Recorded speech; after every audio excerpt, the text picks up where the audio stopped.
Brilliance Audio presents Misadventures at City Hall by Victoria Blue. Performed by Savannah Richards. The first day back to the office after a major upheaval is a lot like the first day of freshman year in high school. Stick close to your friends and keep your head down in the hallway. Most importantly, wear your best outfit because you never know whom you might sit next to in biology. "Skye, have you read this?" said Tara, my stallmate, as we like to call each other. She came around the corner of our semi-private office, holding a memo in her hand like it was a viper rather than a piece of paper. "Who's it from?" I hadn't checked my mailbox this morning, so I hadn't seen the memo, and I was logging into my computer when she came around the corner, so I hadn't read my email either. "It's from Bailey Hardin. She's resigning," Tara said, staring at the paper in disbelief.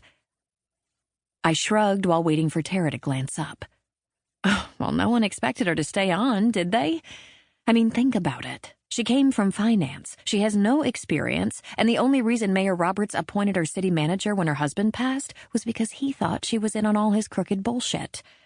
She played along so she could fry everyone, including the mayor. The fact that I still had to explain the situation to my coworkers was the reason I would rise above them. They all heard and saw the exact same press conference I did yesterday. Hell, we had front row seats for the three-ring circus.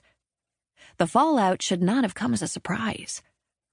Of course, what my coworkers hadn't been privy to happened after the press conference, when all the arrests had been made.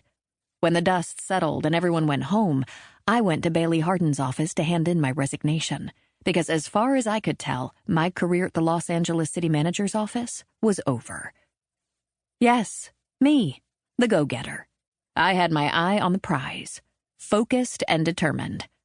I was so driven I'd even put up with William Hardin, the former city manager of Los Angeles, a true asshole of a boss.